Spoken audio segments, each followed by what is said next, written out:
ఇప్పుడు మనం ముల్కాల్లో ఉన్నటువంటి గోదావరి దగ్గర ఉన్నాము ప్రజెంట్.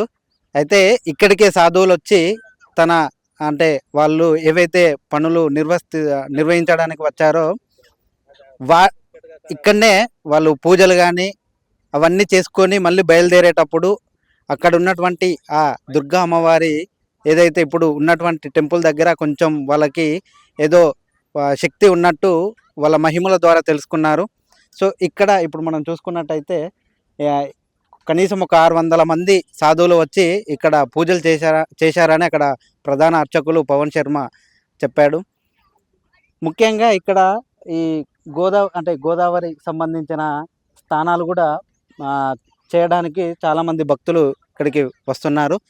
అలాగే ఇక్కడ చాలా శక్తులు ఉన్నట్టు కూడా తెలుస్తుంది. నాసిక్ నుండి కొంతమంది సాధువులు అంటే గురువులు వాళ్ళతో పాటు శిష్యులు ఎవరైతే ఉన్నారో 600 మంది ఒక బృందంగా ఏర్పడి వాళ్ళు పుణ్యక్షేత్రాలు తిరుగుతూ ఇక్కడ గోదావరి నది ఒకటి ఉందని గుర్తించి ఇక్కడికి రావడం జరిగింది.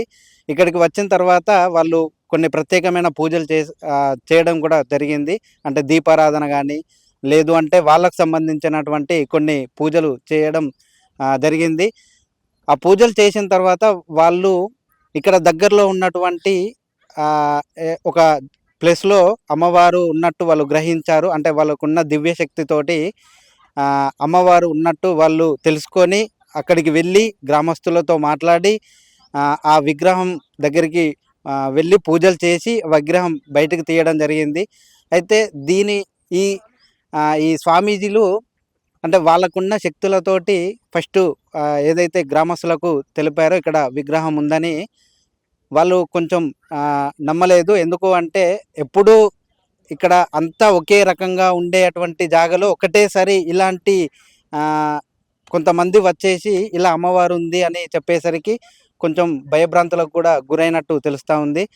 కానీ ఏది ఏమైనా ఇక్కడ అమ్మవారు వెలవడం ఒక గొప్ప సందేశాన్ని కూడా ఇస్తుంది. ఎందుకంటే వాళ్ళకు చాలా అదృష్టం కూడా అని చెప్పుకోవచ్చు మనం. ఇంకొకటి ఏంది అంటే ఈ గోదావరికి కేవలం ఒక 500-600 మీటర్ల దూరంలోనే ఉంటుంది.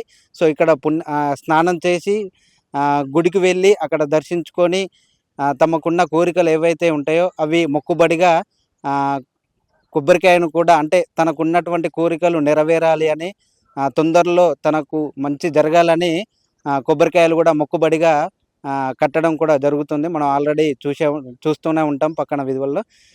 కానీ ఇక్కడ మనం గోదావరి ఒకసారి చూసుకుంటే కొంచెం వాటర్ తక్కువ అయినా కూడా మనం వర్షాకాలం చూసుకున్నట్టయితే ఈ గోదావరి వాటర్ అయితే ఏవైతున్నాయో అక్కడికి వెళ్ళడం అంటే ఇప్పుడున్న టెంపుల్ అంటే అమ్మవారు వెలిసిందో ఆ టెంపుల్ వరకు వెళ్తాయని అక్కడ ఉన్నటువంటి ప్రధాన అర్చకులు చెప్తున్నారు. ఇంకొకటి ఏంటి అంటే ఇక్కడికి భక్తుల తాకిడి కూడా ఎక్కువ అయింది రోజు రోజుకి. మనం ఇంతకుముందు మనం వేరే జాగలకి వెళ్తుండే, కానీ ఒకసారి అమ్మవారు వెలిసిన తర్వాత తండోపతండాలుగా జనం రావడం మనం గమనించవచ్చు. ఇంకొకటి ఏంటి అంటే ఇక్కడ ముఖ్యంగా మామూలుగా ఇక్కడికి ఎప్పుడు రాని వారు కూడా అంటే కొన్ని ప్రదేశాలలో అంటే కొంత దేవుళ్ళను నమ్మని వారు కూడా ఇక్కడికి వచ్చి దేవతని దర్శించి వాళ్ళకున్న కోరికలు ఏవైతాయో అవి తీర్చుకోవడం కూడా జరుగుతుంది. అంటే ఒక్కసారి కాకుండా ఒక్కసారి వచ్చిన వాళ్ళు మళ్ళీ రావడం జరుగుతుంది. ఇంకొకటి ఏంటంటే ఇక్కడ కనీసం ఏర్పాట్లు చేయాలని ప్రభుత్వాన్ని కోరుతున్నారు.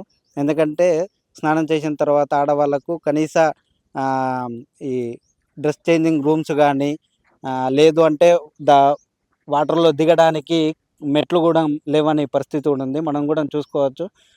ఏది ఏమైనా కూడా ఇక్కడ కనీస వసతులు టెంపుల్తో పాటు ఇక్కడ కూడా వచ్చి వీటిని ఒక్కసారి గమనించే అధికారులు ఇక్కడ కూడా వసతులు ఏర్పాటు చేయాలని ఇక్కడికి వస్తున్నటువంటి గ్రామస్తులు కానీ లేదంటే భక్తులు కానీ చెప్తున్నారు.